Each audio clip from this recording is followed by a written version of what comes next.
Student, today we are going to start group 18 elements.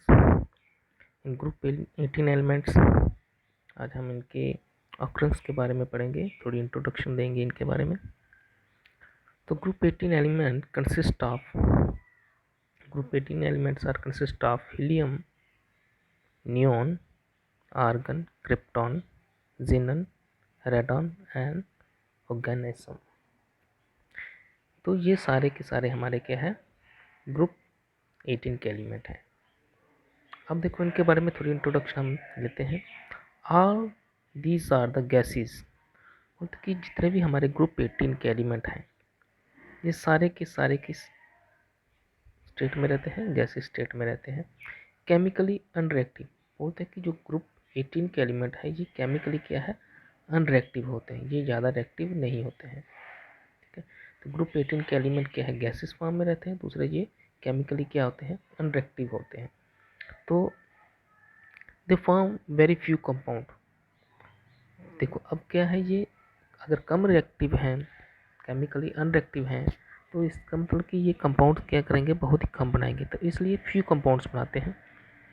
अब few compound बनाने का reason क्या है, because these are termed as noble gas. अब देखो कम कंपाउंड बनाने की वजह से, ठीक है, कम कंपाउंड बनाते थे, इसलिए इनको किस कैटेगरी में रखा गया है, नोबल गैसेस की।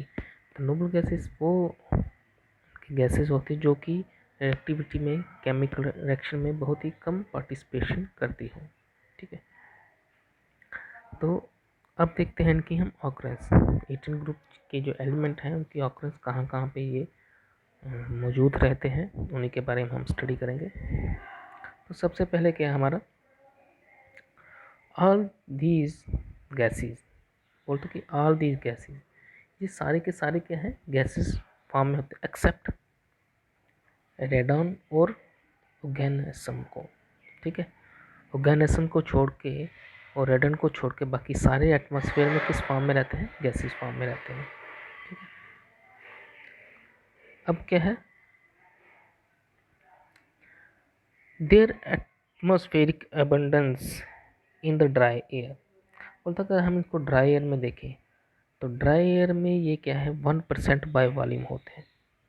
ठीक है, ड्राई एयर में ये क्या है, 1% तक मौजूद रहते हैं by their volume, of which the argon is the major constituents. बोलता एटमॉस्फेयर में अगर हम देखें 18 ग्रुप के एलिमेंट्स, तो जितने भी बाकी वाले रेडॉन और ओगेनेसन को छोड़ के बाकी वाले हमें एटमॉस्फेयर में मिल सकते हैं। ठीक है, लेकिन उनमें सबसे जो हमारा जो ज़्यादा पाया जाने वाला हमारा जो नोबल गैस 18 ग्रुप एलिमेंट है वो कौन सा है, आर्गन। ठीक है, ये याद रखना कि मेजर कॉन्स्टिट्यूएंट्स जो हमारा 18 ग्रुप एलिमेंट है जो हमारे एटमॉस्फेयर में रहता है वो कौन सा, आर्गन। अब देखो नेक्स्ट है helium and sometime neon are found in the mineral. अब किसकी बात करें, हीलियम की और नियोन की। बोलते कि जो हमारा हीलियम है और साथ में हमारा नियोन है ये हमारे मिनरल्स में ज़्यादा मौजूद रहता है। ठीक है, और कौन से मिनरल्स आता है, रेडियो एक्टिव ओरिजिन। ठीक है, वो मिनरल्स जो कि रेडियो एक्टिविटी से एक प्रोसेस होती है उनकी वजह से जो बने होते हैं, उनमें ये वाले हमारे हीलियम और नियोन की मौजूदगी ज़्यादा रहती है। इसमें आ जाते हैं कौन कौन से मिनरल हैं हमारे, पिचब्लेंड, मोनाजाइट, ठीक है, क्लेवियाइट। ये क्या है, हमारे कुछ मिनरल्स हैं जिनके अंदर क्या है, हमारे जो हीलियम और नियोन की जो मौजूदगी रहती है। नेक्स्ट है the main commercial source of helium is natural gas. बोलते कि जो हमारा हीलियम का मेन कमर्शियल सोर्स है वो हमारे क्या से, नेचुरल गैस। अब देखो जीनन एंड रेडन, बोलते कि xenon and radon are the rarest element of the group. जो हमारे जीनन है और हमारे रेनन है, ये वाले एलिमेंट दोनों हमारे क्या है, बहुत ही रेयर मिलते हैं। ठीक है, ये बहुत ही रेयरेस्ट एलिमेंट है, बहुत ही कम मिलते हैं हमें। अब बोलते कि जो हमारा रेडन है इसको कैसे ऑब्टेन किया जाता है, obtain easy by decay of product of radium. जो हमारा रेडन है इसको हम कैसे बना सकते हैं, रेडियम को डिके होने पे यह हमारा रेडन देता है, जैसे हमें आगे दिया गया है। इसमें हम तो अगर हम देखें कि रेडियम जो इसकी एटॉमिक नंबर 88 है और इसका एटॉमिक मास दिया है 226। अगर हम इसको क्या करें, रेडियो एक्टिव डिके होता है तो ये किस में चेंज हो जाता है, रेडॉन में चेंज होता है। ठीक है, तो इस तरह से हमारी रेडॉन की फॉर्मेशन होती है। साथ में हमें क्या मिलता है, हीलियम मिल जाता है।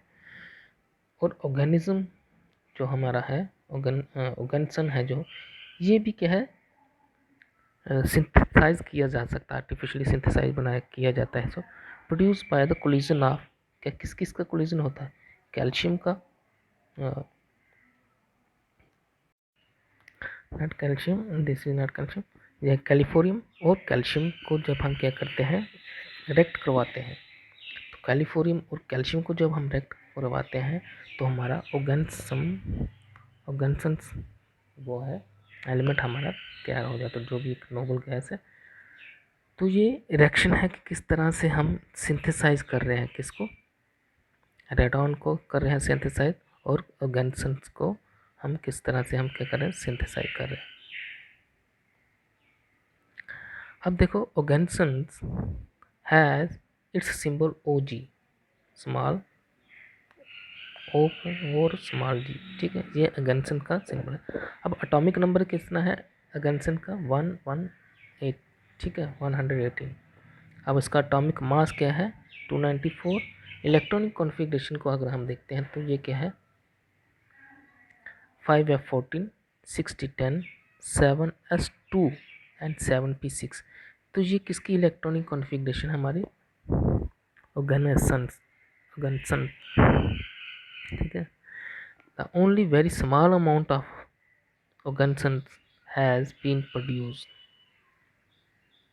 ऑर्गेन्सन has been produced. Its half life, जो इसका हाफ लाइफ पीरियड है वो कितना है, 0.7 मिली सेकेंड। जो इसका हाफ लाइफ पीरियड है डिकेइंग का वो कितना है, 0.7 मिली सेकेंड में ये क्या होता है, अपने आप को हाफ कर सकता है। जो जिस तरह से कार्बन डेटिंग में आपने देखा है रेडियो एक्टिव एलिमेंट्स किस तरह से अपना हाफ लाइफ पीरियड शो करते हैं, उस तरह इसका हाफ लाइफ पीरियड है वो कितने सेकंड में कंप्लीट होता है, 0.7 मिली सेकेंड में। Therefore mainly the prediction about its chemistry has been behind।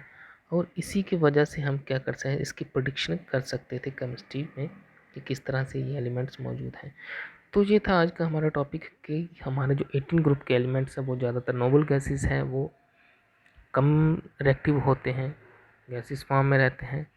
Argon है वो 1% तक मौजूद रहता है एटमॉस्फेयर में। ठीक है, तो ये था आज का हमारा topic. Thank you, have a good day.